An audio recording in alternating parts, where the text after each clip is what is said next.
Me metí con lo que no me podía meter, las drogas y el comunismo, ha dicho nuestro distinguido invitado de esta noche, don Antonio Escotado, que solo pretende contar la peliculita, según ha dicho. Un día pareció que se aferraba a un dogma, otro día decidió comenzar una introspección que llega hasta estos días, y así seguirá, porque dice don Antonio que sigue queriendo saber. La curiosidad es su sostén. Nuestro invitado de esta noche, Antonio Escotado Espinosa, nació en Madrid en 1941, es hoy uno de los intelectuales más respetados del mundo. Su mayor obra, Historia General de las Drogas, ahora hay una también extraordinaria, Los Enemigos del Comercio. Don Antonio, muchas gracias por el privilegio de contar con usted. ¿Cómo le va? Va muy bien, mi primera vez que vengo a Montevideo, pero vamos, qué ciudad más bonita. ¿Le gusta Montevideo? Qué arbolada, bueno, qué bonitos barrios. Hombre, no sé si la conozco toda, pero lo que conozco está muy bien. Lo han tratado bien. Bueno, vamos a comenzar con esto de las drogas.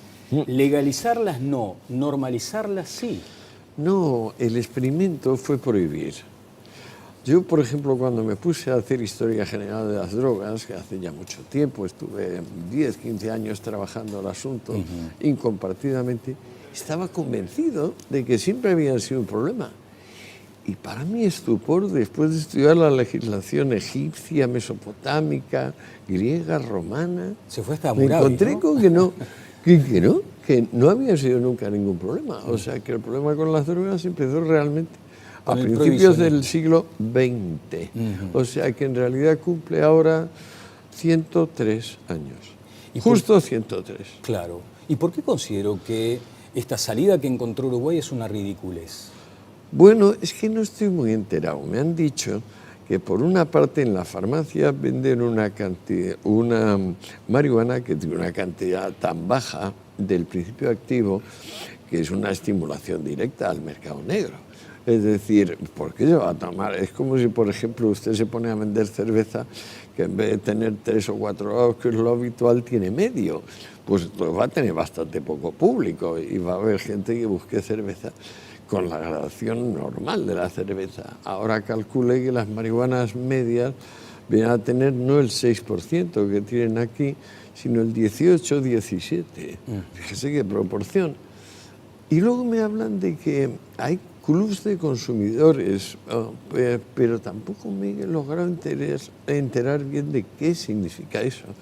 Digamos que en principio soy un ignoramus. Debo ser quizá del planeta la persona que más ha estudiado la historia de las drogas. Y sin embargo no entiende. Y sin embargo lo de Uruguay, estoy pendiente de que alguien me aclare qué es eso de los clubs de consumidores. La autoridad administrativa dice que se le ha arrestado más de 10 millones de dólares a la banda narco con esta medida. Pues no lo sé, figúrese.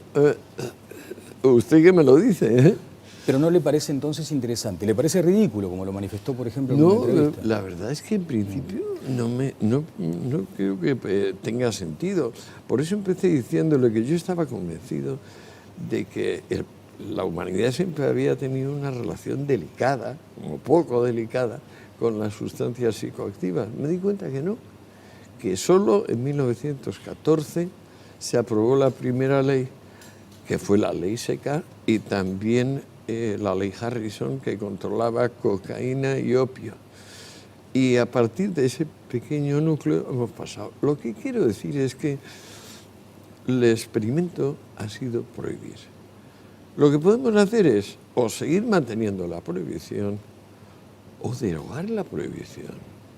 Porque esto de que legalizar, pues entonces también podríamos legalizar el turismo, o la visita a los museos, o la pintura, o la fornicación, con perdón. O sea, me parece que el catálogo de derechos civiles está bien definido y que ahora incluir el derecho a tomar sustancias psicoactivas sería muy confuso. En cambio, derogar la prohibición, bueno, es que ya se hizo con la ley seca. Y también derogamos la prohibición, por ejemplo, lo más parecido a la guerra contra las drogas, que fue la persecución de las brujas, que lo que hizo fue multiplicarlas por mucho. O sea, en 910 el canon Episcopi calcula que hay en Europa unas 300 brujas. A finales del Renacimiento se calcula que 1 de cada 3 mujeres es bruja. Vaya estímulo fue para la brujería. Para la cacería, además. Quemarlas vivas a esas pobres mujeres. Usted sabe que este modelo, que algunos entienden como experimento, se asocia al nombre de José Mujica. Y usted le dijo en esa entrevista al diario El País de Montevideo, sí, que esperaba estar en Montevideo para tratar de comprender más ese fenómeno. Sí, estoy esperando, pero la verdad es que nadie ha venido a informarme todavía. ¿Y no le han hablado de Mujica o no ha percibido precisamente la incidencia del expresidente? No. No, bueno, sí, sé muy bien, este señor tiene un pasado revolucionario, yo también lo tuve. Yo fui uno de los protagonistas de la escisión pro-China, fíjese qué tonterías a estas alturas. Pero claro, cuando tenía pocos años, 20 y pocos, 20 debía tener, pero eran tonterías, eran simplemente en la escala universitaria, y por fortuna no me metí en ninguna aventura terrorista, aunque en mi país, en aquel momento, en los principios de los años 60, había al menos 2 embajadas, la de Libia y la de Siria, que buscaban elementos universitarios y nos proponían irnos a entrenar a Argelia, lo tentaron a usted con explosivos, etcétera, etcétera. Por fortuna no me metí en aquella película. Usted además dice algo que parece ser un contrasentido, don Antonio, que el comunismo es hijo de la prosperidad, o que anida en ella, o que es fértil en ese campo. Claro, sí, que me pasó lo mismo cuando me puse a estudiar historia del comunismo. Primero, estaba convencido que había empezado con Carlos Marx o poco antes, como mucho con un sector de la Revolución Francesa, pero estaba muy equivocado. Me di cuenta que había habido guerras comunistas en el siglo XIV, en el siglo XV, en el siglo XVI. Me di cuenta que el movimiento comunista era en realidad el protoevangelio. Entendí que había habido comunismo también en Esparta y comunismo teórico en Platón. Es decir, me fui dando cuenta que estaba equivocado en todo. Cuando uno se pone a estudiar, lo primero que tiene es que estar dispuesto a cambiar de idea, porque en cuanto uno enfoca, las cosas cambian. Y a encontrar cosas que de pronto no le gustan. Claro, entonces, tanto en la historia de las drogas como en la historia del comunismo, lo que fui es de estupor en estupor, sorpresa en sorpresa. Y le ha valido muchas críticas eso. Bueno, muchas críticas y muchos ejemplares. Me sacaron de pobre estas cosas. Y muchos, claro, muchas personas que como han abrazado o bien las drogas o bien el comunismo en forma así, pasional, religiosa, pues no les gusta que se trate como otro tema más del conocimiento del mundo, claro, ¿no? O pero, quieren, eres, por ejemplo, si cambio uno de idea, es un renegado. O sea, no es que uno, digamos, ha aprendido y entonces pues aplica la experiencia a la vida. No, es que uno ha cambiado de chaqueta. Por ejemplo, algunas religiones como el Islam siguen manteniendo que dejar la religión después de haberla tenido es merecedor de pena de muerte. Claro, desde ya. Ahora, Antonio, me quedo con el primer tramo de la pregunta que le hacía. ¿Por qué usted entiende que el comunismo nace en la prosperidad o que por lo menos su mejor versión anida en ella? Perfecto, porque no existió en el mundo antiguo hasta que con Octavio Augusto, en realidad las simientes de el gran reinado, la paz de Augusto, los 50 años de Augusto, hasta entonces no había habido prosperidad suficiente como para engendrar el deseo de que la representación de que la propiedad privada es un robo y el comercio es su instrumento.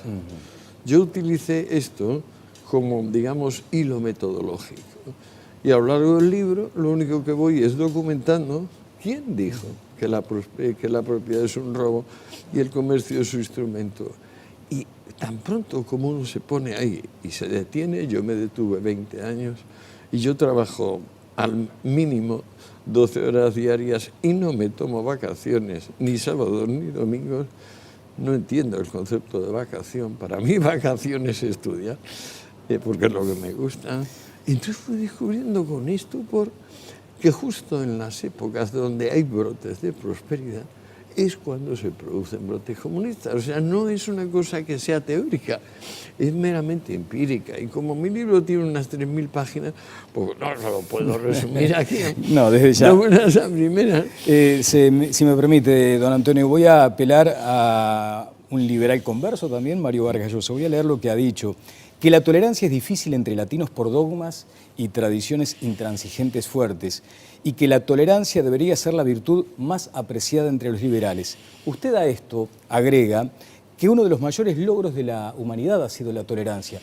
Y vivimos en tiempos de odio, de confrontación, de recelo, de mirarnos mal. Sí, pero en realidad, más que de eso, vivimos en tiempos de amnesia. Pocas personas se dedican a estudiar. En realidad estamos mejor que nunca y los odios que hay son cada vez más claramente provocados, instigados. Por ejemplo, esta última propuesta de que las mujeres y los hombres tienen intereses diferentes, los hombres quieren el patriarcado capitalista y en cambio las mujeres quieren el lesbofeminismo chicano. Y entonces ahí se mezclan los géneros con los sistemas políticos deseables. Bueno, también pasa que el mundo islámico, en la tremenda crisis que lleva padeciendo desde el siglo XIII, cuando ya le llegó la reacción integrista y dejó de ser la pujante civilización con la cual volvía la ciencia, el comercio, la poesía, el conocimiento, y entonces empezó a involucionar, pues ahora está en una situación de crisis y diríamos que está más fuerte. No, está más débil que nunca. Quiero decir, me da la sensación de que lo que usted me decía antes de ¿por qué tanta confrontación, tanto odio, tanto? Esto es lo que dice, esto es tirar la pata. O sea, cuando alguien se muere, estira mucho la pata. Yo creo que la crisis del marxismo y la crisis del islamismo es lo que acontece ahora mismo. Como no tenemos claro el pasado inmediato, pues llegamos a la conclusión de que ahora están las cosas mal. ¿Qué va? Está mejor que nunca. Una cuestión de amnesia. Don Antonio, qué lástima, se nos ha ido el tiempo. Simplemente algunas consideraciones respecto a temas muy puntuales. El presidente de México, Andrés Manuel López Obrador, le ha exigido casi al Reino de España y también al Papa que pidan perdón por aquellos abusos de la conquista. A eso me parece un miserable. Primero, porque él es quien se quedó allí, no nosotros. Yo no me he quedado en México. Segundo, es que le gustaría una cultura como la azteca.